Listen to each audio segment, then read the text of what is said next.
Bienvenidos a otro nuevo video aquí en el canal de The Wild Dog. El día de hoy les vengo a hablar de una de las historias más bizarras y macabras de la historia. Creo que en algún momento hemos fantaseado con todo esto del vampirismo, ya sea nacer así o que nos convirtamos o que alguien nos convierta y que ese vampiro haga lo que sea con nosotros. Bueno, ojo ahí, depende de qué. En mayor o en menor medida creo que hemos tocado este tema, ya sea por lo interesante y por las leyendas que esto envuelven, y dichas leyendas vienen del folclore indoeuropeo, y creo que uno de los más famosos sería Vlad Tepes, el Empalador.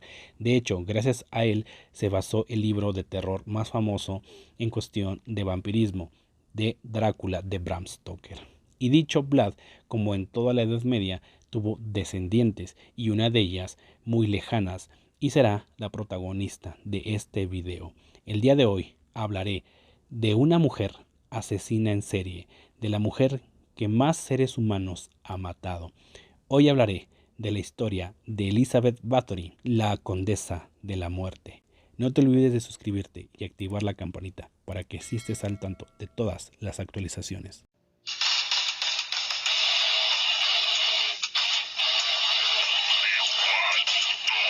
Elizabeth Bathory nace en Nyírbátor, en Hungría, en 1560, siendo una descendiente de una de las familias más importantes y con alto nivel económico de Hungría.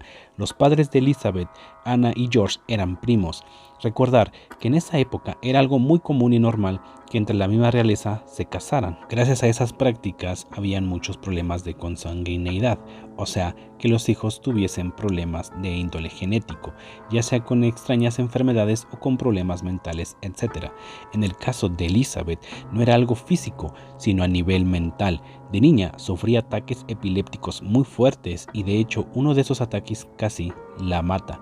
La cura en esos años para la epilepsia era ofrecer un poco de sangre de una persona sana y ponerla en los labios para que así de a poco fuera entrando y limpiando la sangre, ya que creían que la sangre era la culpable de esos ataques epilépticos. Gracias a esos tipos de remedios, quizás haya nacido un poco la obsesión de Elizabeth por la sangre y que ella interpretaría como algo positivo para su vida. De hecho, Elizabeth fue una chica medianamente normal, pero eso sí, con un carácter muy complicado y difícil, siendo altiva, prepotente y con un comportamiento fatal hacia sus súbditos, tratándolos como si fueran objetos. Elizabeth, a sus 10 años, fue comprometida al conde Ferenc Nasdasdi. Recordar que en esos años la concepción de adultez en el mundo medieval es muy distinta a la actualidad. Ella tardaría 5 años en casarse con él, pero a sus 13 años queda embarazada, teniendo un hijo, y cuya familia escondió y dándole en adopción, y de él no se sabe prácticamente nada, solo se supo que existió y hasta ahí.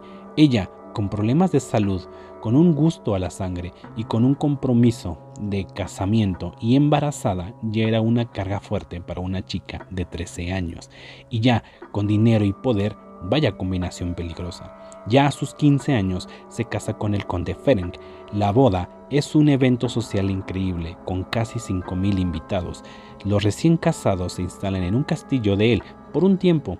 Al poco tiempo se trasladan a lo que sería ya su residencia permanente de por vida, un castillo ubicado en las pequeñas Cárpatos, muy cerca de lo que hoy se conoce como Bratislava, de los aldeas cercanos al castillo, que serían parte de su feudo. Es donde Elizabeth comenzaría uno de sus actos más horribles. Elizabeth hizo prácticamente de todo con muchas mujercitas, pero ya llegaremos a eso un poco más adelante. Su esposo Ferenc siendo un aristócrata, pero también siendo un soldado, por lo cual pasaba mucho tiempo lejos del castillo.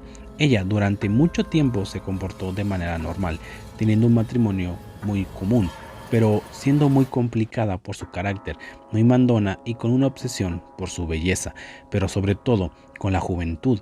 Ya a finales de su matrimonio, se cuenta que una de sus empleadas, una joven de su preferencia, estaba cepillando su cabello y en un jalón y sin querer le hizo daño. Ella giró y con la fuerza de su brazo le dio tremendo bofetón. Gracias a ese golpe, salpicó un poco de sangre y cayendo en ella, en la cara de Elizabeth. Ella notó que en esa parte de su piel donde cayeron las gotas de sangre sentía más tersa, suave, perdiendo un poco de esa rugosidad que ya comenzaba a tener por los años. Luego de ese evento, ella no dijo nada, guardándose ese momento en su mente. Y al tiempo, cuando ella queda libre de su marido, comienza a sacar todos esos pensamientos acerca de la sangre y de la juventud, comenzando a hacer sus fechorías, ella ya con 44 años en 1664. De hecho, hay dudas de las causas de la muerte de su marido. Se dice que comenzó a notar que sus piernas comenzaban a fallar debido a sus años de combate, conocido él como el Caballero Negro de Hungría, por su fiereza con la cual combatía. Y así, al paso de los años y desgastándose, terminó muriendo, no sabiéndose con exactitud la causa de su muerte, pero también se puede intuir que en algo tuvo que ver Elizabeth, ya que en apariencia fue por algo natural o por una herida de guerra mal curada. A sus 44 años queda como auténtica dueña de todo el castillo, como de las tierras circundantes y de todas las personas, pero sobre todo de las chicas. Elizabeth sí llegó a tener hijos con su marido, y dichos hijos ya no están más con ella, por lo que solo tiene a sus doncellas y a su gente más allegada, pero sobre todo su maldad interna. Ella comienza a mandar a su gente a distintas zonas, a bosques y pueblos, a la captura de chicas de un rango de edad entre los 10 a 20 años, de preferencia de familias muy humildes, sin que tengan a alguien muy influyente o poderoso detrás, y así es como comienza a raptar y de a poco en poco comienzan a aparecer en su castillo. ¿Qué hacía con ellas en el castillo? Bueno, las llegaba a torturar de todas las formas posibles. Decían que las tijeras era su utensilio favorito. Metía cuchillas debajo de las uñas, las amputaba, las quemaba vivas, golpeándolas e incluso les untaba miel para que los insectos se las comieran vivas. De hecho, mandó a construir la Virgen de Hierro, esta famosa jaula que tiene la forma de mujer. De dicha jaula se encuentra en el Museo de la Tortura aquí en la Ciudad de México. Y a todo esto, ¿en dónde queda la dichosa sangre? Bueno, referente a eso, hay como todo parte real y parte leyenda. Una de las cosas que se decía es que ella hacía rituales satánicos con sangre, que eso sí se llegó a saber. El que se bañara en tinas o bañeras llenas de sangre de todas las chicas, eso ya queda más como a la interpretación, ya que hay autores que dicen que eso es falso, otros que ella incluso era una víctima más. Uno más afirman todo e incluso le agregan cosas aún peores. Al tiempo comenzaban a haber menos chicas humildes o pobres. Luego de esto fue por chicas un poco más ricas y luego se terminaron acabando.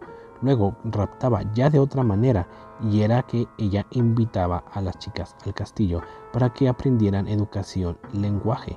De hecho, Elizabeth era muy culta, hablaba 6 idiomas y siendo muy inteligente para su época. Con esa excusa las invitaba a esas chicas, siendo aristócratas de bajo nivel, y así pasaron un tiempo e incluso meses formándose, pero lo que no sabían es que de ese lugar ya jamás saldrían. Al tiempo y en las zonas cercanas comenzaron los rumores de las prácticas de esta mujer, de unos encapuchados que iban vigilando a chicas, y así si estuvieran mejor solas. En 1605 llegaron los rumores a un pastor luterano de la zona, István Maggiore, que comenzaba a hacer una investigación, pero por la época era muy complicado hacer investigaciones y más sobre la aristocracia. Pasan 5 años y en 1610 es cuando realmente comienza una investigación en contra de Elizabeth. Y durante todos estos años ella asesinó a por lo menos 600 chicas, o es lo que se dicen los números semioficiales, ya que los reales solo fueron 80, pero 80 o 600, sin duda alguna, Elizabeth era un monstruo, y por todo lo que les hacía a cada una de ellas y de la forma en cómo las mataba. ¿Cómo es su captura? Ya en 1610, cuando ya comenzaba la investigación, y todo por el conde Matías II, ya que él estaba recién llegado al trono, recibe todas estas noticias y acusaciones de algo grave. Ordena al primo de Elizabeth, a Georgi Thurzo, que vaya al castillo de Elizabeth y vea lo que esté sucediendo ahí. Incluso este primo no soportaba para nada a Elizabeth, por distintos motivos, incluso hasta por problemas familiares, y por el carácter difícil que también tenía ella. Ahora, sumado a todos estos rumores, por eso mismo decidió ir a investigar, ya que le intrigaba el saber qué pasaba con un miembro cercano de su familia.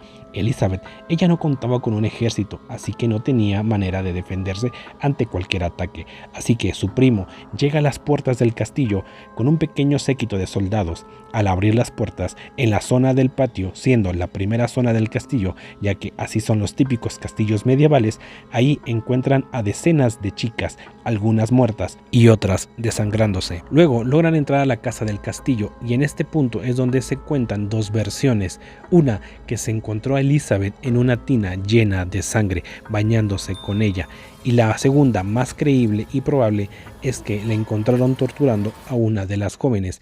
En ese momento fue arrestada y todos los que estaban dentro del castillo a Elizabeth la culpan de varias cosas como brujería, asesinato, satanismo y secuestro, pero de todo esto ella se declara inocente.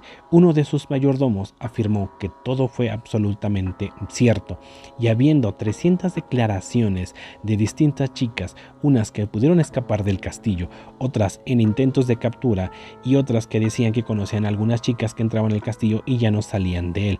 Con todas estas declaraciones, sus vasallos de Elizabeth fueron ejecutados de formas muy grotescas. Pero, ¿qué pasó con la condesa? En ese momento, en Hungría, había una ley que prohibía si una persona pertenecía a la nobleza fuera procesada, así que legalmente no la podían ejecutar, y su primo la encerró en su propio castillo de Elizabeth, encerrándola en una de las habitaciones y tapizándolo con ladrillos, y solo dejando un pequeño agujero en el cual metían la comida para que ella siguiera viva, y muy de vez en cuando alguien entraba para ver si todo estaba bien con ella. Solo de pensar y de imaginarnos estar en su lugar, sabiendo que era una mujer que lo tenía todo, poder, riqueza, súbditos, ahora estando encerrada en su propio castillo donde ella vivió plena y con todos sus actos, ahora se convertiría en su propia prisión, en una oscuridad total. Y así estuvo durante 4 años en esas condiciones. El 21 de agosto de 1614, Elizabeth le menciona a uno de sus custodios que sentía las manos frías, a lo cual el guardia ignoró, y al paso de las horas se la encontró muerta en el suelo, con mordidas en las muñecas y su rostro boca abajo. Basado en un testimonio familiar, Elizabeth fue enterrada en la capilla familiar del castillo Exeter, ya que su tumba causaba malestar en la gente, y en noviembre de 1619, al desmantelar y excavar la tumba donde se creía que era el lugar donde descansaba Elizabeth, no se encontró ningún cuerpo ni huesos, y casi al mismo tiempo de esto se informó que varias niñas habían muerto desangradas. En conclusión, esta historia tiene algo de leyenda y parte real, ya que sí hubo un proceso y está totalmente documentado, pero con todo lo de su primo que no la quería, que le caía mal, que la odiaba y que incluso quería hacerle daño, como que también el rey de Hungría, Matías II, que deseaba sus tierras, el dinero y todo perteneciente a Elizabeth, y confiscando gran parte de sus cosas cuando ella fue encerrada, y cayéndole de maravilla que esta mujer se convirtiera en lo que se convirtió. Y es por eso que algunos autores mencionan que ella fue una víctima, pero en mi opinión es que al ver tantas pruebas en su contra y que si en verdad eran 80 o 200 o 600 mujeres, pienso que no, que si en verdad se bañaba en sangre o que hiciera rituales, eso también ya queda a una especulación, pero no neguemos que esto sí lo hubiese hecho en verdad, ya que le da un toque más mágico y peliculero, pero de que mató, torturó, secuestró y disfrutaba haciendo daño a los demás y en especial a las jovencitas era un hecho. Las causas pudieran haber sido varias, ya sea por envidia, por una idea loca que tenía metida en la cabeza, pero siendo una historia real y absoluta de una de las mayores asesinas en serie de la historia. Pero cuéntame, ¿ya sabías algo acerca de esta historia de la condesa de la muerte o la condesa sangrienta? ¿Tienes algo más que agregar al video? Déjame tu comentario en la sección y ya sabes, si te gustó este video, por favor dale manita arriba y compártelo para que así mucha más gente conozca a la condesa de la muerte o a la condesa sangrienta.